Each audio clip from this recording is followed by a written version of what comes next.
Hi, Robin. This is Phil Rusori. I'm dictating a short video about our project in Kenya. And this is what we had talked about before as far as getting a feature writer to do a piece on us. And the reason I'm timing it now is that our founder and CEO, Kajira Mugambi, will be in Northern California on October 3rd, 4th, and 5th. So that if a writer wanted to interview him while he was here in California, that could be done.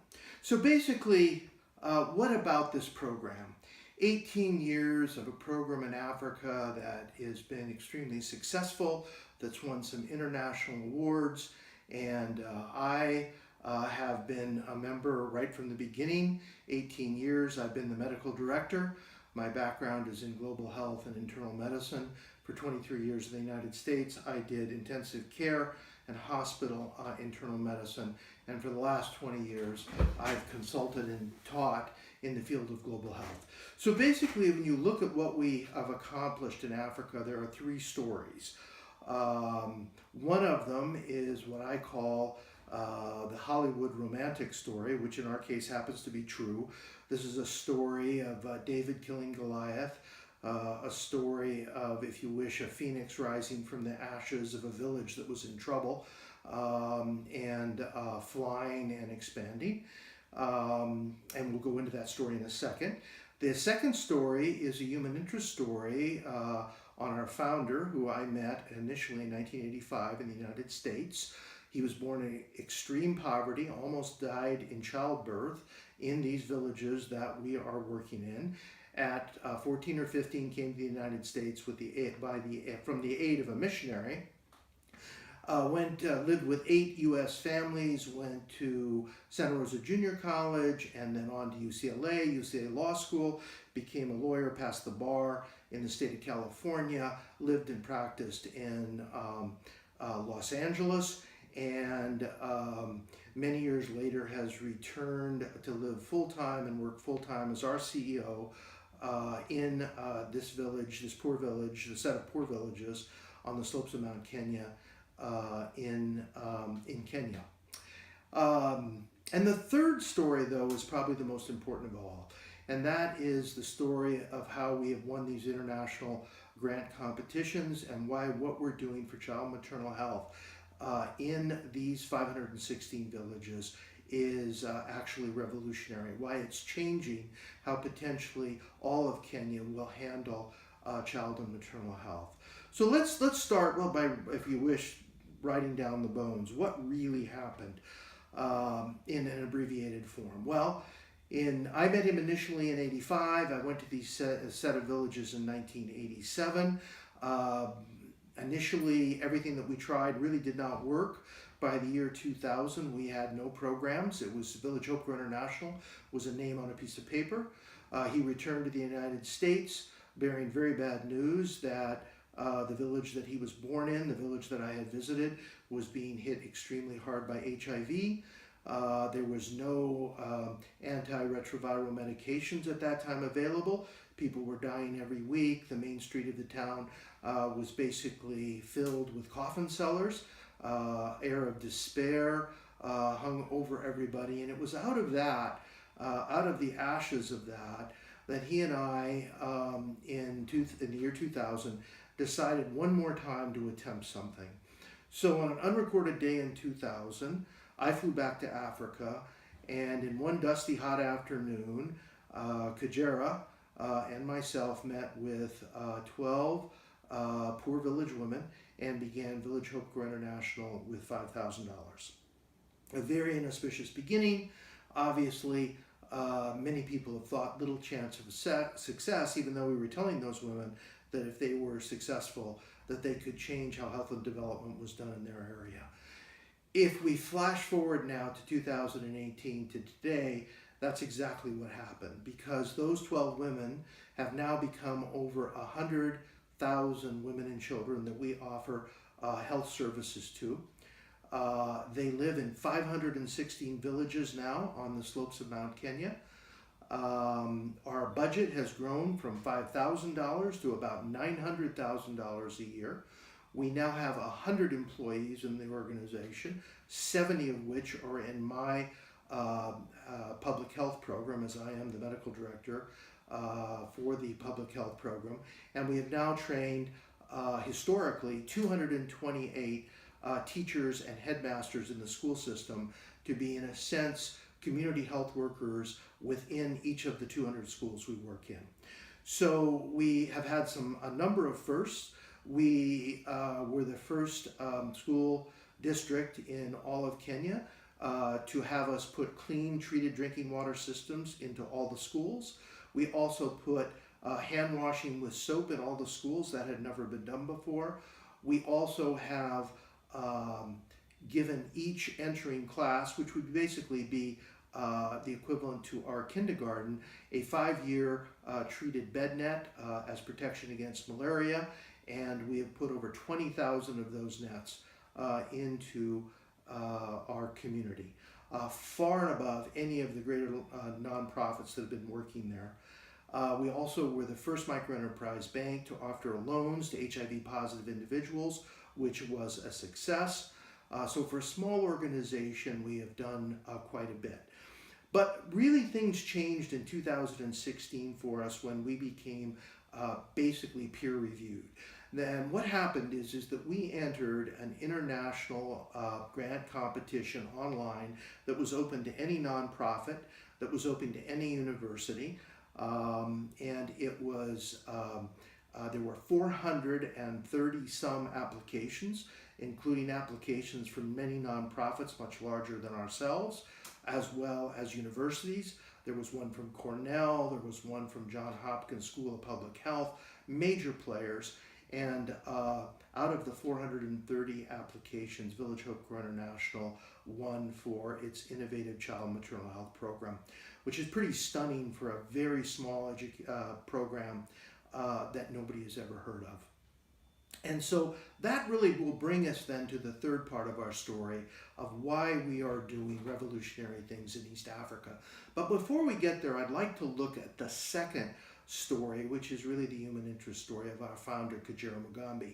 Because what I see, and at one point in my life I would have probably written an article like this, I see that the human interest story of the hospital, if you wish, the Hollywood story, which I just went over, this kind of David growing up to killing Goliath, this kind of phoenix that rises out of the ashes in an improbable way and becomes successful. That combined with the story that I'm going to tell in a second, which is the human interest story of one individual, I think those two stories can be the reason why somebody would want to read this article, while they would enjoy this article, and they support then the third story of why this is important, why this is changing healthcare in Kenya and potentially all of East Africa. So the human interest story really begins with Kajira Mugambi being born in this village that he's now living at in Chogoria, Kenya, probably 70 years ago. He doesn't really know the date of his birth. He was born in abject poverty, in a dirt floor, very, very humble home, which I actually visited in 1987. He almost died at childbirth, and luckily his mother and he were brought to the hospital, the missionary hospital that we still work with, and survived. It's one of the reasons he's been such a great supporter of my child maternal health program. And at the age of 14, with the help of a missionary, he was able to come to the United States. He did high school here. He lived with 8 U.S. families, working odd jobs. He went to Santa Rosa Junior College for 2 years, did well, got a scholarship to UCLA, then a scholarship to UCLA Law School, then passed the California board and became an American citizen, as well as a Kenyan citizen, and lived for many years in Los Angeles. And after many of years of living and practicing there, has returned to the village of his birth, Chogoria, Kenya, where he lives today. He is our CEO, our founder. He has been my colleague in this for 18 years. He is passionate about returning some of the benefits that he found in the United States to the same people, his Wameru tribal group that lives in this area. He basically works for a fifth or maybe even less of the salary that he could garner in the United States.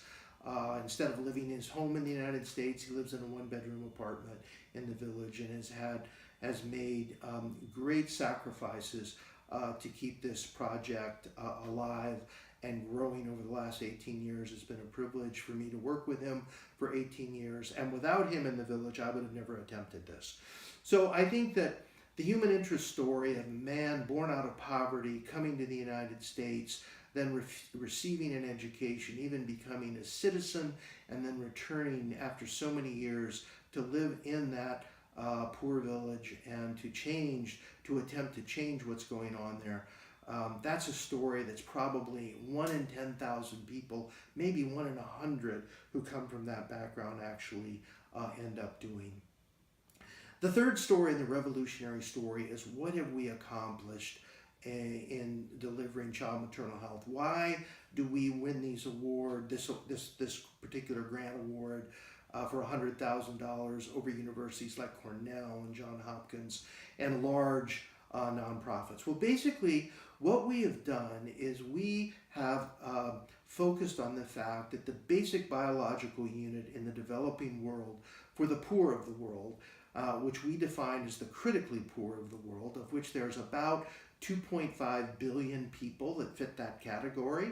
That's about 1 out of every 3 people that walk the planet. And for those particular people, the biological unit that's so incredibly important is a healthy mother raising a healthy child, that mother-child unit. And that's what we're going to focus our whole program on. And of course, if you do that, for a couple of generations, you have healthy women raising healthy children, you end up with healthy men, healthy women, healthy boys, healthy girls. And that is the unit then that when resources are lacking, which we want to focus on. Our microenterprise bank has focused on them for now 18 years. We have a consistent repayment rate over 94%, higher than home repayment rates in the United States. And our child maternal health program has obviously won these international awards. Basically what we're doing is we're taking medical technology, which really resides, if you look, for 30 years I've been traveling the developing world and consulting on programs in global health. And basically, if you look all over the developing world, you find that the medical personnel, the medical technology, the medical expertise is all focused in the Ministry of Health and their institutions. These would be the hospitals, the clinics, the outreach programs. Unfortunately, the women and children tend not to frequent those areas. In fact, they tend to actually avoid them. And the reason simply is they're afraid, number one, of having their meager life savings wiped out by going to these institutions, as they've heard frequently some very bad stories about what's going on. And also they're really unaware of what these institutions have to offer them.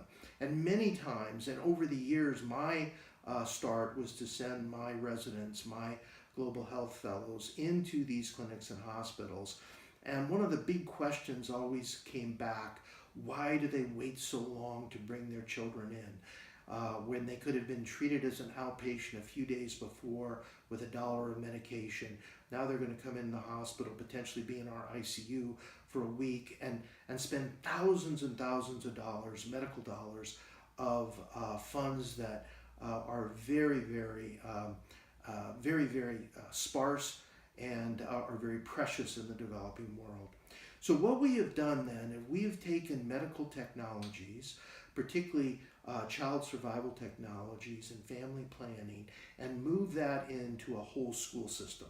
A school system of 200 schools, 45,000 children, about 132 elementary schools, and the rest secondary schools.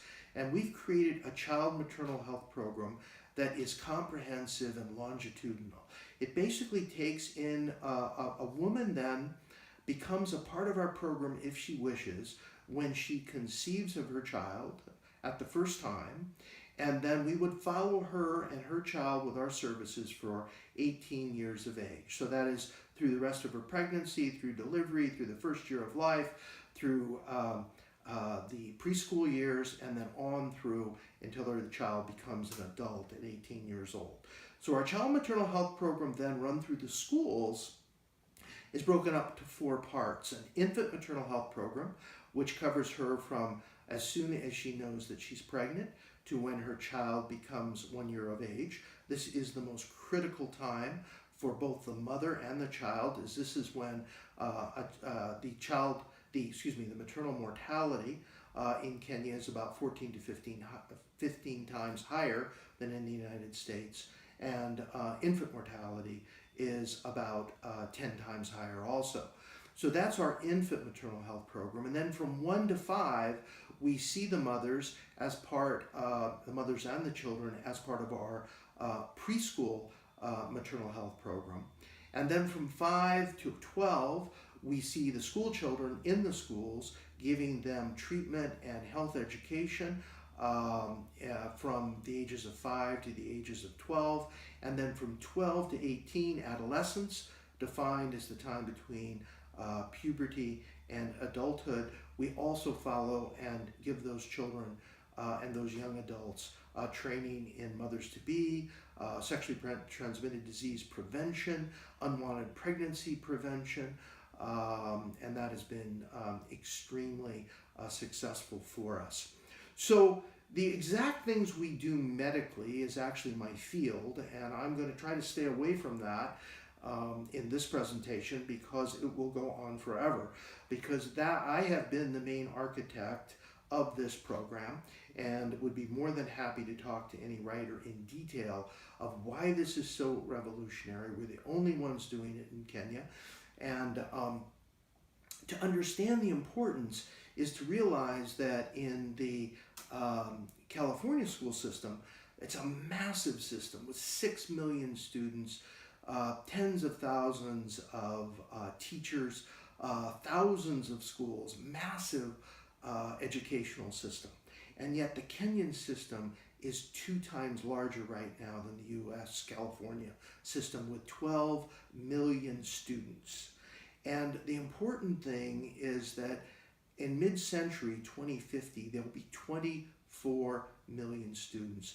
And Kenya population will grow.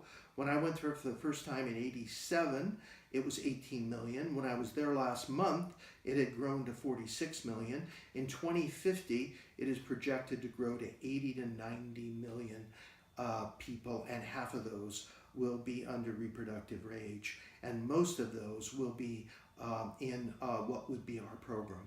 So a program that presents education and healthcare and basic modalities like sanitation and soap and clean water and good nutrition and family planning methods to the mothers involved, then become very, very efficient to try to deal with this tsunami of women and children that are hitting Kenya and many, many countries in the developing world.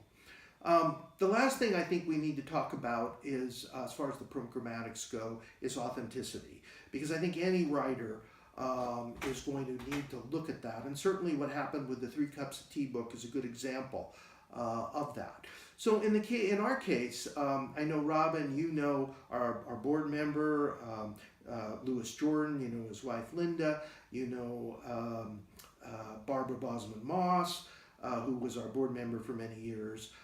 You've known me over a period of time, and certainly you can give a writer at least a basic sense of the integrity of the people that are working in this program.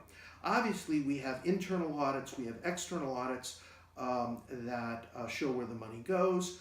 But when I was doing my consulting, I would always look at the leaders of the program as the final arbiter of whether these programs are really authentic in the developing world. In the case of Kajera, he's given up a huge difference in lifestyle from how he lived in Southern California to where he lives now, both in terms of salary, living conditions, etc. And certainly he has to be commended for that. As far as I'm concerned, and the rest of our very committed board, none of us take a salary. All the work that we do and have done for Village HopeCore is completely done pro bono. We don't take traveling costs, we take no kind of salary, we pay our own way when we go to the villages, and all of us, the whole board, has been to the villages. So we are committed and passionate about what's going on. And when you have leaders like that, then you almost can be certain that they're not going to put up with people who are misusing funds within the organization. So we're very, very focused on being sure that every dollar goes to the people that needs it. And because of the fact that we have this very committed and passionate and generous board, we have no cost in the United States. Our office here, our secretarial help, our internet, all that is covered. We have a few things like board insurance, but basically out of $100 that we take in for Village HopeCore International, $99 plus is spent in Kenya. None of us get paid, and there are really almost no cost here in the United States. And in over 30 years now of consulting in the developing world, we may be one of the few organizations in the world that can make that statement, that all the money we get is spent in the developing world. So why then should a writer be interested in this, and why should a newspaper be interested in it? Well, number one, as you well know, most of the publicity of Africa, 90% of it over the years, and I read all the articles about Africa, is always negative. So certainly this points out to be something that is successful, that is working, that is hopeful, and that has gone on for 18 years. So that it's not something that we hope to do. It's something that is being done right now. We have 7 foundations that support us, and our budget now is about $900,000 a year. But if we're going to go to that next level, we need to step up and get enough money to be able to expand. We've already expanded from 12 women to over 100,000, but now we have to look to expand into the millions of women. And to do that, we need to access some large grantors and foundations, the type of people who would be found in Silicon Valley. So that is our motivation for doing it, and also to get these ideas out so that other people can clone what we're doing and try them in different parts of the world. The other thing that it does is, as you're, I'm sure, well aware of, and your writers are well aware, that sweeping the country right now is kind of this narcissism, this isolationism, this America first, which in many ways is a thinly veiled me first kind of conception of our existence, feeling that these are S-hole countries, that these are countries that are hopeless, and that the people living in them then are, the implication is at least that the people living in them are also hopeless and should not be helped. And obviously we represent a much different view of the fact that if we're going to have a healthy future for our children and a safe world for our children to live in, then we need to balance this planet as far as these inequities of health care, etc. So my granddaughter will be 34 years old in 2050. And so even though I won't see 2050, she's going to be at the prime of her life. And I think that those of us then who are the stewards of what's going on right now need to be cognizant of that. And our work has to focus to make 2050 a much better situation, particularly in the developing world and in countries like Kenya. So I would be more than happy to work with any writer who's interested in this. I teach global health and international health. This is what I do. Kajira will be here in October. He can be interviewed at any time over Skype. We can put the writer in Skype contact with the district officer of education who runs our school system. We have an official signed and stamped letter from the school system that defines everything that we've done for it. I'll just read you the last 2 sentences we close. Through your support, the sub-county has seen improved hygiene and good health among our pupils. This has impacted positively in enrollment, which has increased significantly. The national performance in our testing has also improved compared to the other sub-counties in Maranithi. The Education Office in the sub-county pledges to continue with the cooperation and collaboration to ensure that both the ministry and HopeCore achieve their objectives individually and collectively. So we can document the award that we won. So I would greatly appreciate if you could try to get this into the right hands. I think that this could be a win for a newspaper. It could be a win for a creative young writer who's willing to take on this challenge. And it certainly will be a win for the women and children of Chogoria, Kenya, and these 516 villages. So thank you. So Robin, I will email you this and the contact. My cell phone number, I'm here in Northern California, is 707-583-5662. My email is prasori@aol.com. I would be more than happy to talk to anybody and any writer about this particular project and help them move through it. So again, Robin, thank you very much for your support in this, and I look forward to moving this ahead.